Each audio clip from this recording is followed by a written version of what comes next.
Good to go.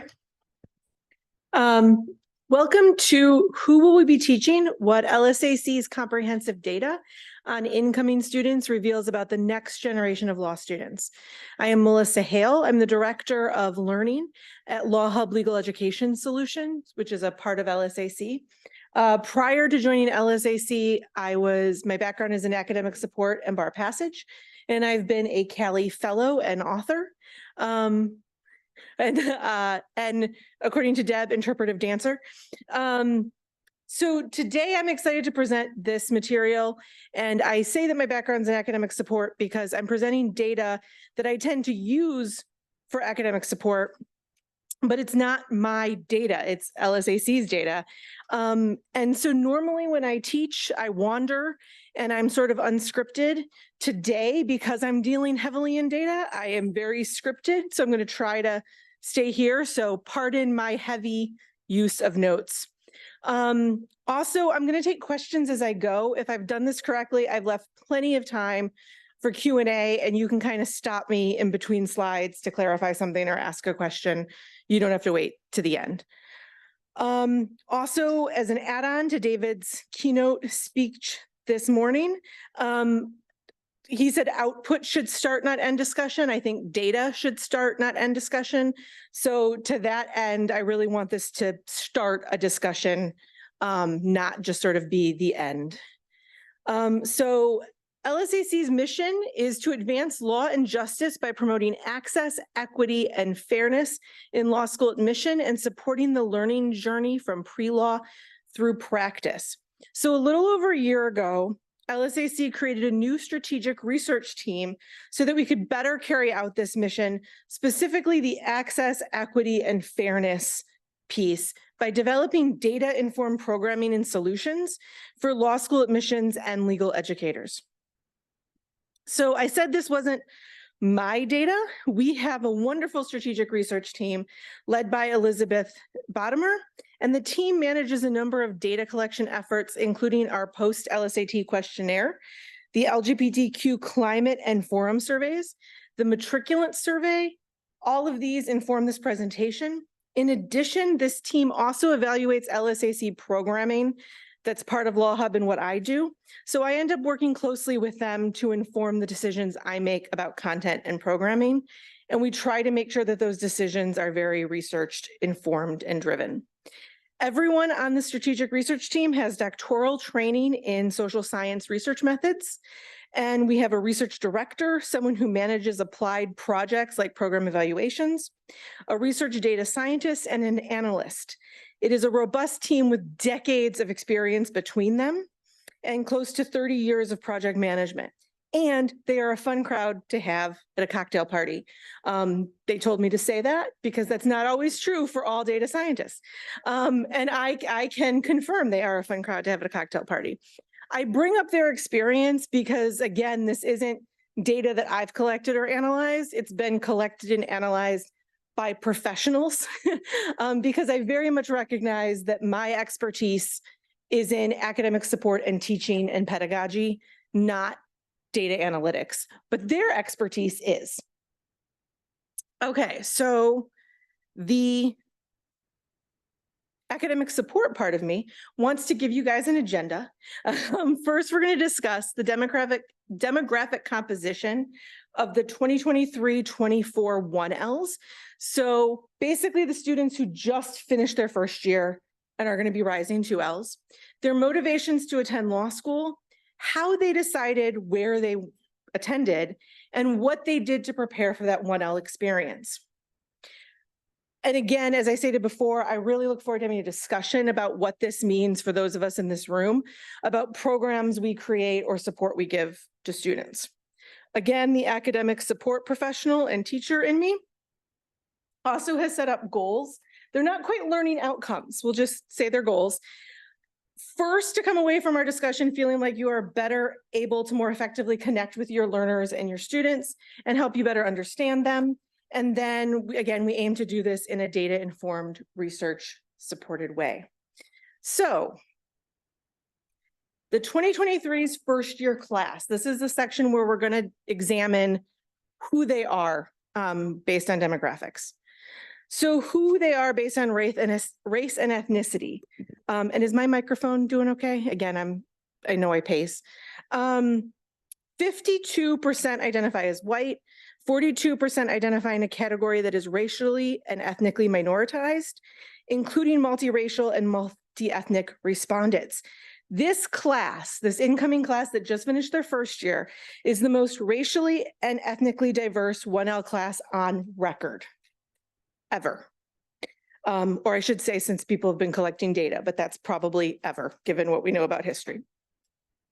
In terms of sexual orientation and gender identity, the majority of matriculants are cisgender, 41% being cis men, 56% are cis women, and 73% of the matriculants identify as heterosexual or straight, while 14.5 identify as LGBTQ+, and this includes gender diverse students. Again, I should have mentioned at the very beginning, all of this data is going to be made available in a report released by our amazing research team this month or next month. I don't have an exact date, but it will be this summer so not just slides, but in an actual extensive report. And if you have any questions on this as I go, just shout at me. My background in scholarship is historically based on first-gen students. Little bit of an ad, the Callie book that is on the Callie table, I think, is my first-gen guide for first-gen's guide to law school. So this is kind of the demographic that is after my own heart. And 24% of matriculants are first-gen college students. 75% are first-gen law students. So most law students are the first in their immediate family to go to law school, and about 1 in 4 students overall are the first in their immediate family to earn a 4-year bachelor's degree.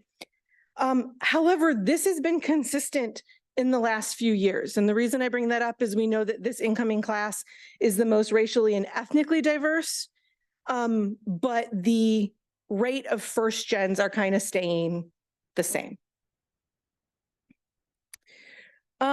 We also looked at Pell Grant and LSAC fee waiver recipients, because this can kind of get at the heart of socioeconomic status. As an FYI, LSAC requires documented evidence of financial need in order for students to qualify for a fee waiver. 9% of students meet or exceed those requirements. Most matriculants to law school are not Pell Grant or LSAC fee waiver recipients.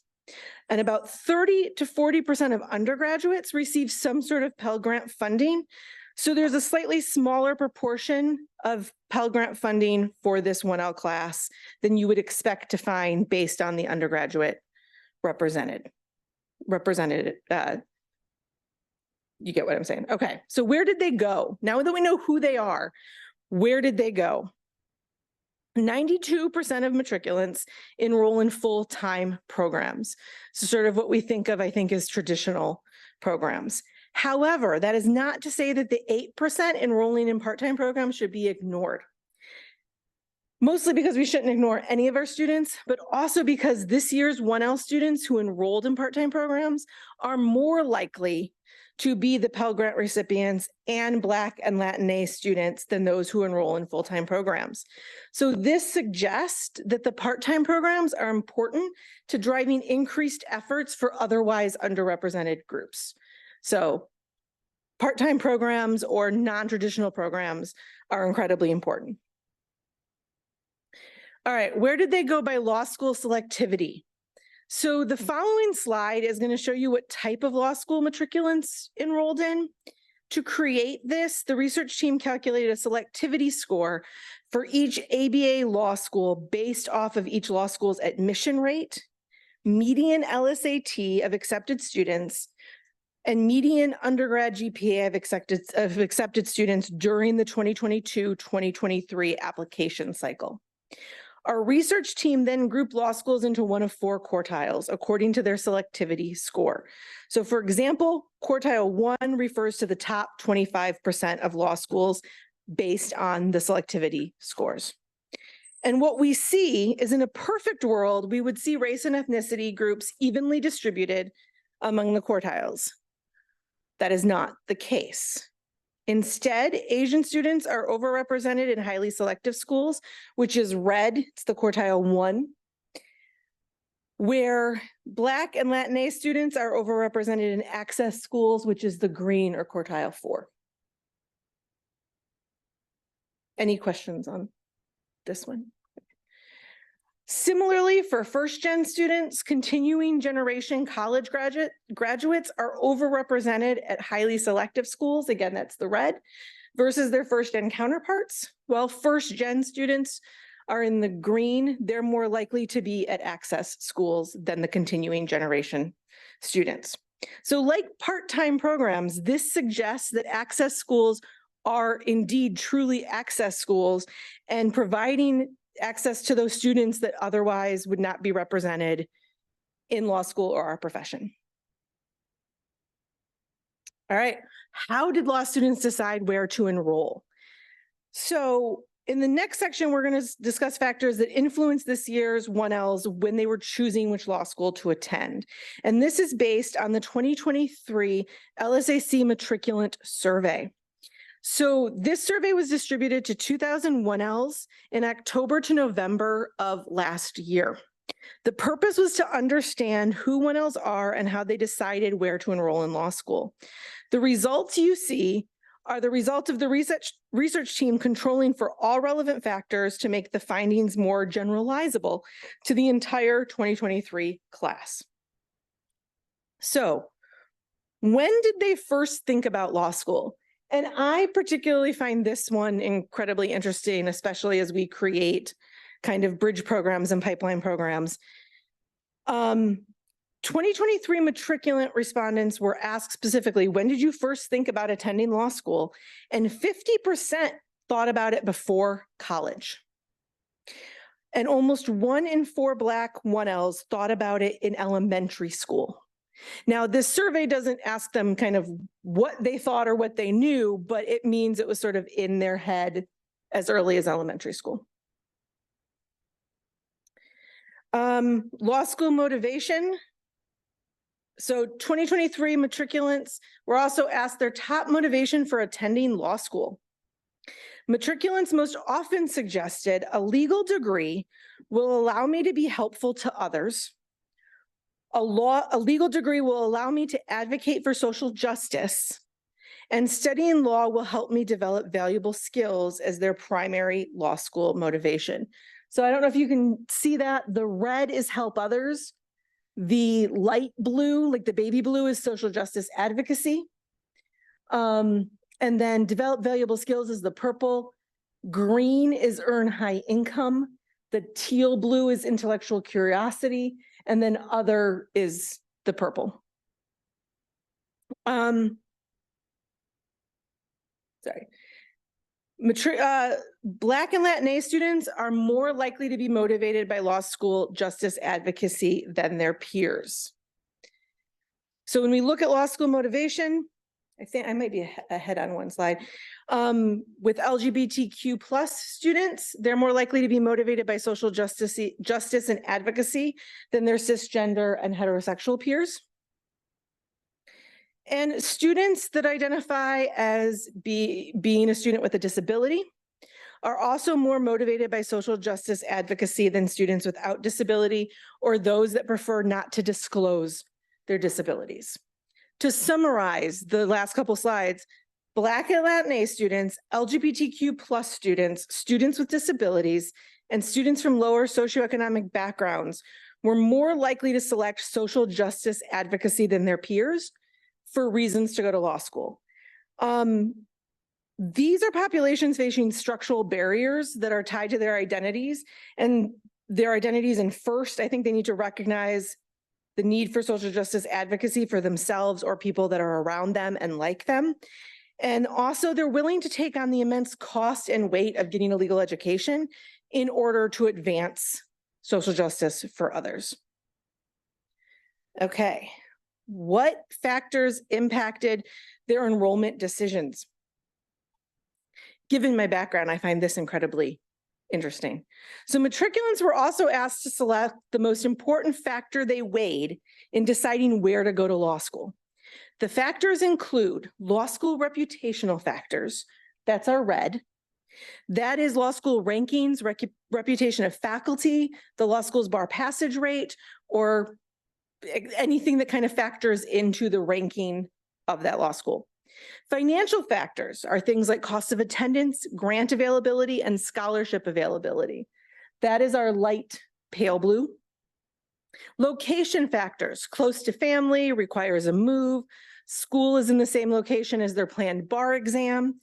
That is our purple, the 16. Academic program factors. So course is an area of interest for them, or whether there were part-time or hybrid options available.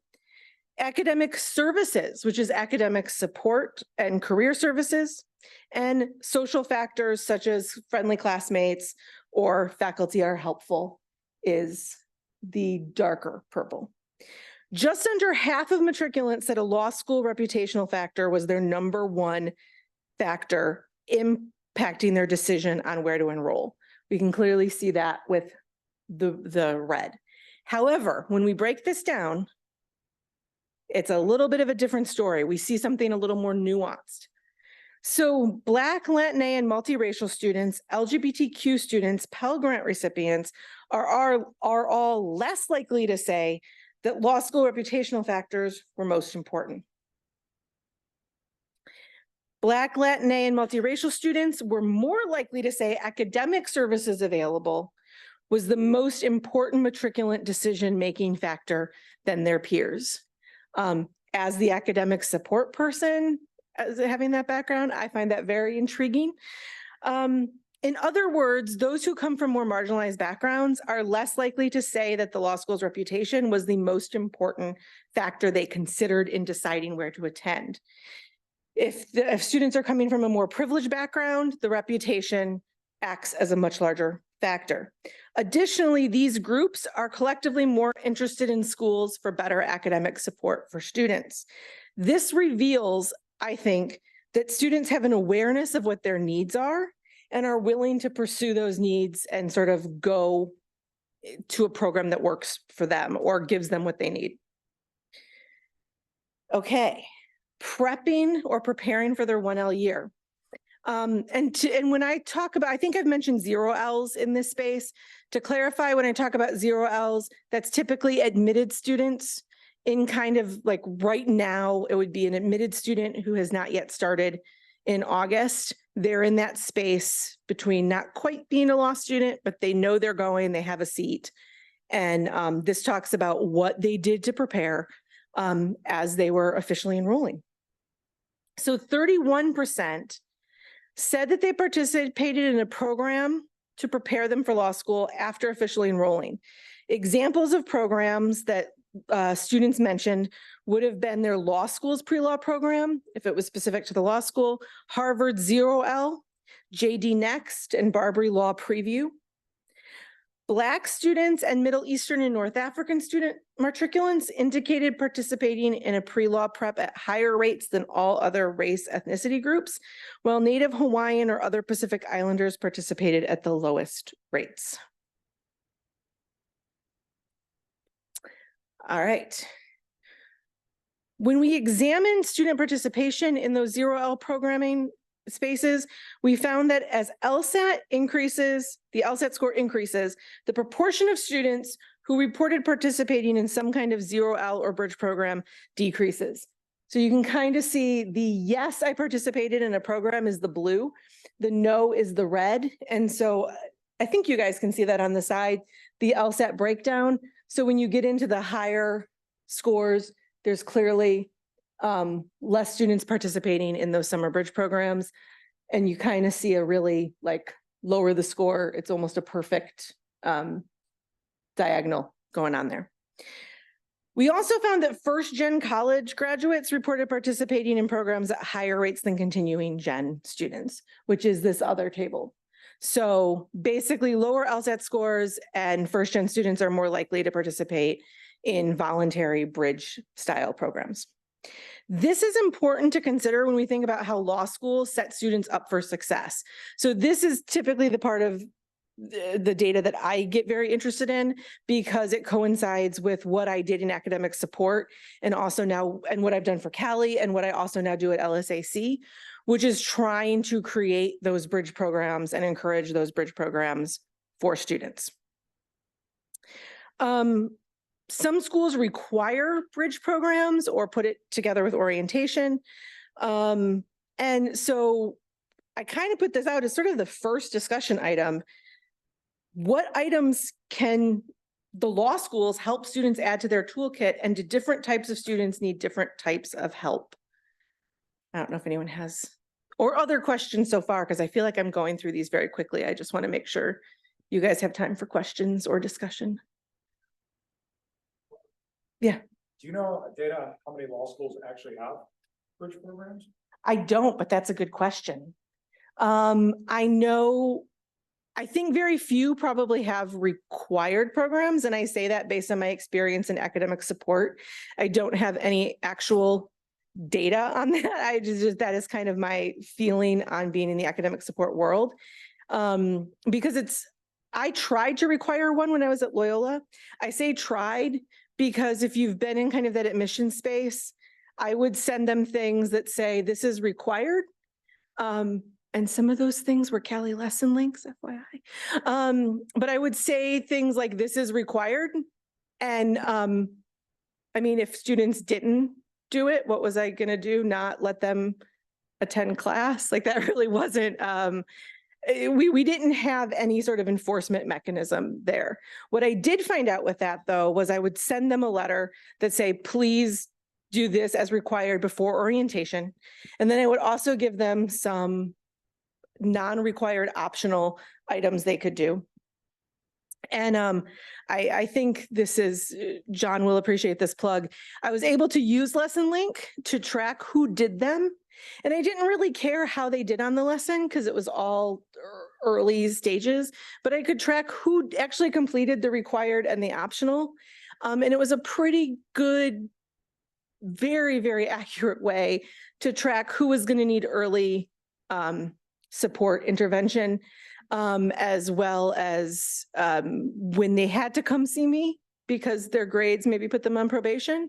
I would usually start with like, so why don't we redo this? And they'd be like, oh, and kind of confess to me that they didn't do it. I pretend I didn't know that they didn't do it in the first place. But that usually opened up a good conversation from an academic support perspective about why they didn't do it in the first place. And that gave me an opening.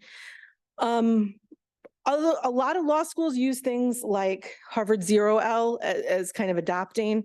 I can tell you as a plug, again, Cali lesson links work really well to insert things for orientation. I may have created a few of those. Also, Law Hub, which is what I do at LSAC, has a free Jumpstart program, or free Law School Unmasked, and then Jumpstart is part of Law Hub Advantage. But Law School Unmasked, I created, that's the kind of my pet project at LSAC.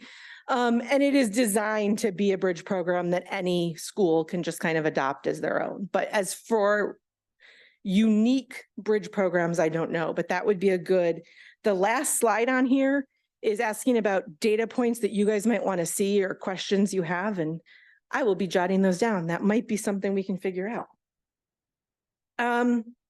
But I think what's interesting to me with an academic support background is this kind of shows that students, it tracks with my experience in the classroom, especially when you look at the LSAT score. The students that are like the 120 to 139 and then lower, I'd imagine the no's might not have even got, I mean, presumably they did go to law school, but like the 120, I think it's 120 to 139, which has the highest amount of yeses, they know they need the extra support. And again, that tracks with what I've seen in the classroom on a more anecdotal level. In my mind, it tends to be the middle ground when you're looking at like the 150s. that were always most difficult to get into my office and get the extra support they needed. And this kind of, I feel like, pairs well with that. But it is, again, we're seeing that they know what they need. Okay, preparing for 1L evidence from Law Hub. This is kind of where I live and how I use the data. So the research team does frequent program evaluation and monitoring what I create in Law Hub. And we have some further insights on 0L participation, student perceptions, as they are seeking out programming to help them transition to law school. The law school and mass program was used by just under 2,000 0L students between June 1st and September 1st of last summer to help them prepare for the transition to law school. We give them a pre-survey before they start the course, and they're asked a series of questions about the perceptions of law school as well as their mindset going into the program. These 3 graphs tell an important story about students at that 0L phase. On the far right, we see that they are mostly confident or very confident that they can perform well in law school, but they do not perceive as strongly that they know the skills needed to do so. The graph on the left shows that nearly half of them do not feel familiar with the law school curriculum, and an additional 1 in 4 are unsure. This snapshot of their perceptions and attitudes tells us a lot. These students have faith in themselves and their abilities, and they have a sense of the skills needed for law school, and they know they have work to do in order to better understand the curriculum they will face in law school. In summary, this suggests that students are seeking out 0L programming like ours and others like the Harvard 0L for a specific set of needs because they are aware of their strengths and areas for growth and learning. And it's much easier for us to help students if the students themselves know where they are at in the journey, which that is, again, I'm relying very heavily on scripting because these interpretations and the analysis of the data comes directly from the professionals. But this also very much tracks with all of my academic support experience that it's probably obvious. It's so much easier to support students if they kind of recognize and are open to that support than going into things thinking that they know everything and that they don't need any help whatsoever. So next steps. This report will be coming by the end of this summer. Again, I don't have a precise date, but you will have access to the report. And they're preparing. The report will have more findings than just this, I believe. So please watch for that and send any feedback, like how many schools have bridge programs, on what else you might like to see in the future about students and their applicant experiences. I can tell you from experience, the research team is relatively new, not in their experience, but new to LSAC. And one of the great things about working with them is as I put together things like law school and masked, I'll be having a conversation with them and say, it would be really interesting if we knew this, or I wonder if we could find out this. I just had a conversation earlier this morning with one of the research teams where she was like, do you think X would be interesting? And would that be useful for us? I'm like, it absolutely would. And I find that something I didn't have when I was just working in academic support was the ability to do that and have a professional team kind of trying to unravel the answers to these questions. So if you guys have specific questions, please let me know. You can email me or members of the team. I will forward you to them, and I'm sure they will sincerely love me for that. Every time I thank them for giving me data, I'm told that it's literally their job and that I don't need to constantly thank them for that. So they will appreciate if you guys have specific information that you're looking for. Not all of it is easy to get, and we're still working on things where we added a question to a survey, and as you guys probably know, it takes time to flesh that out and see what the results of that are by the time you get a large enough pool to see if anything is significant. So yeah, given the conversation, again, I threw a lot of data at you. What questions do you have? How can we as a group help students with this transition based on this data? Things I should go back and clarify? It's up to you guys.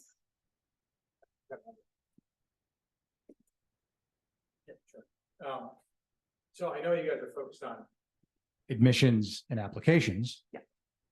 I'm curious, do you guys do any research post first year of law school to sort of figure out what did their experience meet their expectations across some of these? Just because that might point out blind spots or gaps. Yeah. You are kind of reading my mind a little bit. That is an area I don't know that if I can say we're working on it, because there's often a struggle to then, like, we have them at the LSAT, right? And so when we send them surveys and stuff, we kind of have them as a captured audience. I would certainly like more information on, like, especially the stuff I create, like law school and mass, and I've created other things to help during their 1L, especially their first semester. We do surveys within that, but we haven't yet done any kind of follow-up of like we'll do an immediate survey after they finish a program that says, was this helpful? You know, but I would like to know, did this course on note-taking help you your first year? Like, by the time you got through your exams and your grades, do you feel like it was helpful? We don't yet have that. I think we're kind of moving towards that in the future. So maybe CaliCon like 25, 26, maybe I'll be able to come back with some of that.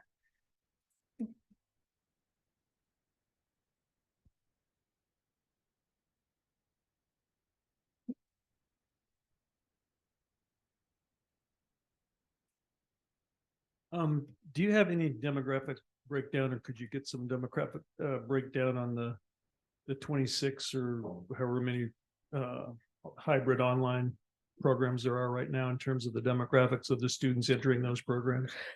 That is all included in sort of the part-time programs. Understood. So Is it possible to break it out? maybe that's another, hopefully, like CaliCon 2025, I might have more information. That has been requested. It's especially as schools sort of change what they're doing.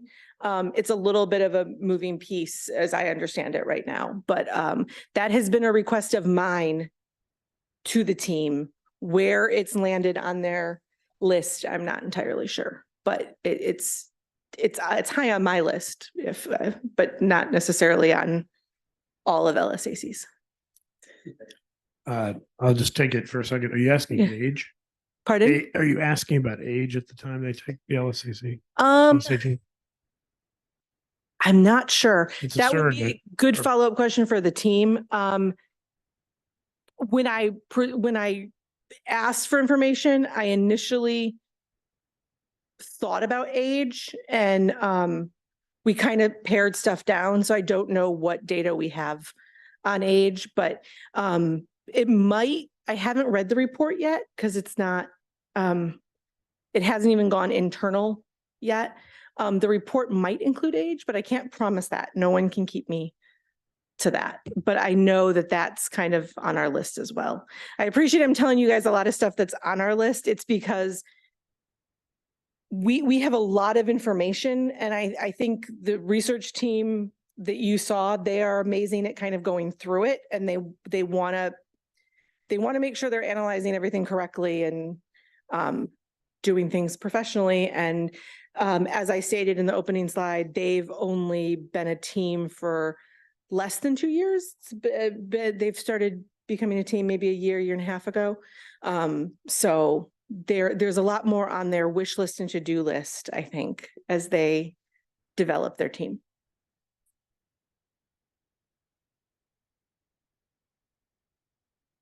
I got a quick follow-up. Sorry. Yeah.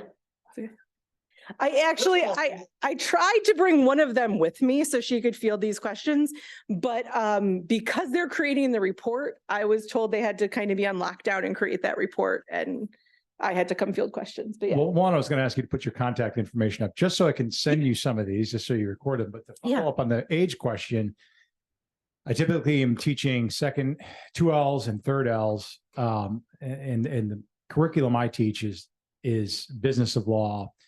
And I find a high percentage of my students have prior professional experience or a career experience prior. So that's one of the questions is, are you asking sort of K through JD? What is a span of work experience? Like any insight to how you guys might be looking at that, prior law school work experience, if you guys are looking at that at all, I know we don't have it laid out yet. And I say yet because so prior to joining LSAC, I was at Loyola and I directed all of their academic support and bar passage, but a large part of my job was working with the weekend JD program that Loyola did, which if you're at all familiar with that, it was kind of it started, I want to say in 2016. Basically students came 2 weekends a month. It ended up being like 7 weekends over the course of the semester. And I could tell you the data from that program, which was predominantly a large, I don't know the exact percentage, but it was like over 75% of our students had masters or PhDs, a couple MDs, lots of other degrees before hitting law school. And a lot of them had fairly, I know the term impressive is subjective, but fairly impressive career backgrounds. And I'm hoping that one day we or somebody can kind of compile some of that data from the part-time programs, because I know historically there's a view that I don't hold to this view. I was recently a chair of the AALS part-time division, so I don't hold this view that part-time divisions are less than.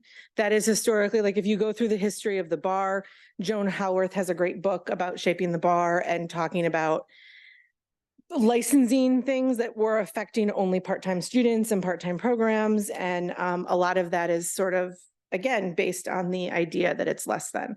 I do not believe that. And I'm hoping that one day we can have data that shows that not only are they less than, but these students they have more impressive resumes than a lot of us in this room. No, that's not, I mean, I'm including myself in that. When I'm teaching students, it's like, oh yeah, I have an MD and a master's. I'm like, I don't know why I'm the one in front of the classroom at this point, but yeah, I would like to kind of highlight that at some point if we can. I think, I think you'll find that the online and hybrid programs, I've done a lot of what I do for work. So, Yeah. They are more than. Yeah. Comes right down to everyone that I'm aware of has higher average SATs and average grade average than residential programs. I know Loyola was that way with David. Yeah. I would like to, I was trying to edit the slide and couldn't figure that out, but my email is very easy if anyone wants to jot it down. It is mhale, just MHALE @lsac.org. Thank you. And anyone can email me, and I can forward you, I could forward your emails to the research team as well, because I know they would appreciate the feedback. As for part-time programs, if you are interested in highlighting part-time programs and sort of bumping up the narrative, which I agree with that they are more than, the AALS part-time program is small right now. It's currently run by Toni Maselli, who is my co-author in this book, and she's amazing. And I know part of her goal in sort of taking over that section, and there's been a lot of people, another Cali fellow, Laura Mott, who was recently chair, the feeling among that small group of people is that we don't even like the term part-time program, because it sort of insinuates that it is part-time when it's not. That's not entirely accurate. And so one of the first goals, which have not been met yet, only because things like this are more difficult than you would think at the AALS, is even changing the name from part-time programs to something a little bit more inclusive and honest.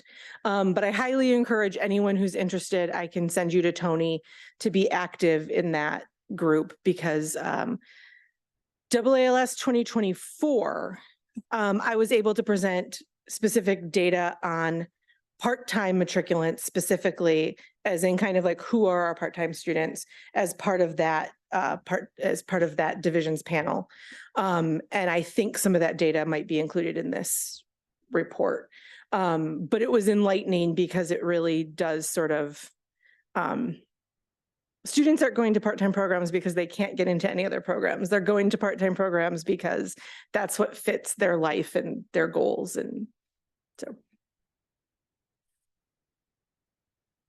Other questions? Yeah. Yeah.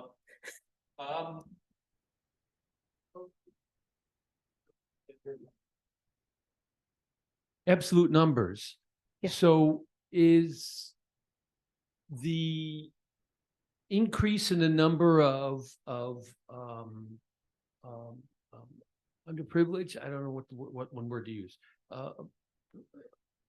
could be an indicator that the number of applicants is lower this year than, or maybe flip that to a question.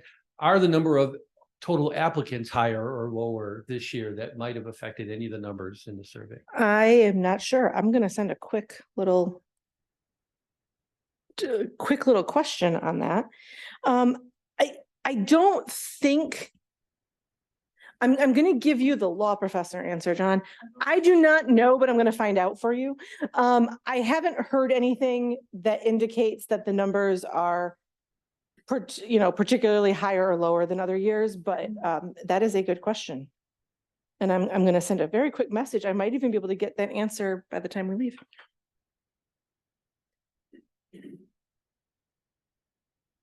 Any other questions?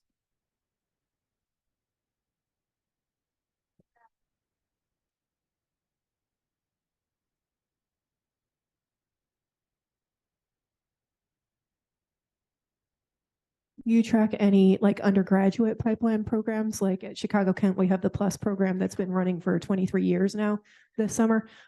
So over time, and it was originally founded by LSAC, but has continued on without that sort of institutional support just within the law school. So I know there's other programs that are out there.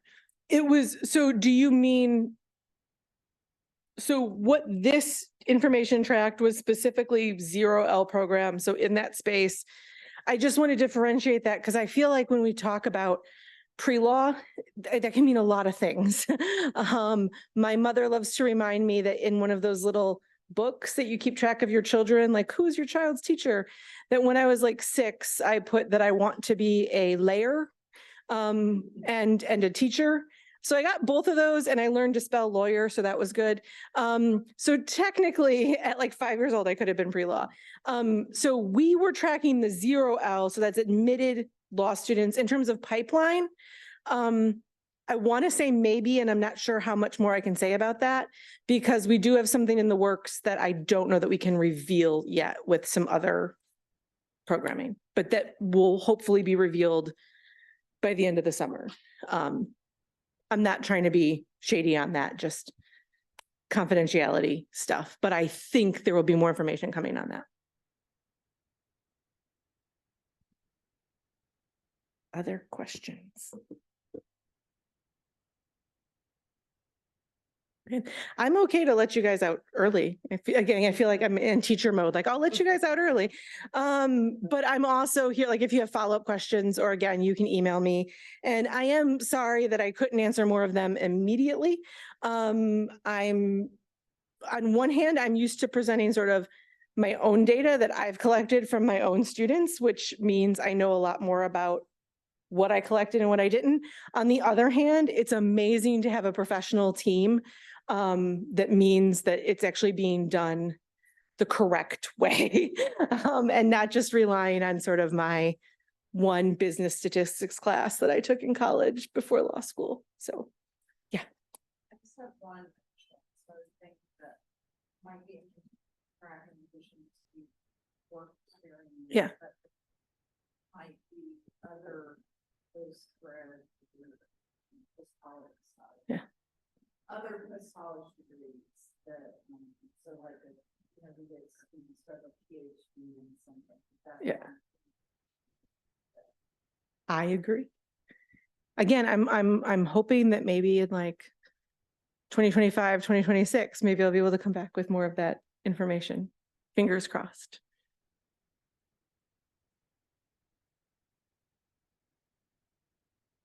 again, you guys are for you, but again, I'm here to answer questions and feel free to email me. Even if you just want to email me something about like one of the Cali lessons I wrote, if one of your students think I wrote the one, and I apologize if any students have given you feedback on this, about the Twix and whether it's a cookie or chocolate. And Sarah has told me that sometimes she gets very strong opinions on that lesson because people have very strong thoughts about which category it falls into. But I can tell you, I chose a Twix particularly because there is an Illinois statute about cookies and candy being taxed differently. And so there were cases where you could go to one store and pay a different amount of tax for a Twix than the store next to it, depending on how the store classified a Twix. And so I thought that would be an interesting legal lesson. It feels very silly to say, like, we've got to discuss what a Twix is. But if you were doing Illinois tax law, it had real life implications. But yeah, Sarah says she gets very strong feedback on people who are very angry about which way that lands. So if so you can even email me if your students give you very angry feedback about my Twix examples. I will take that as well. Thank you, guys.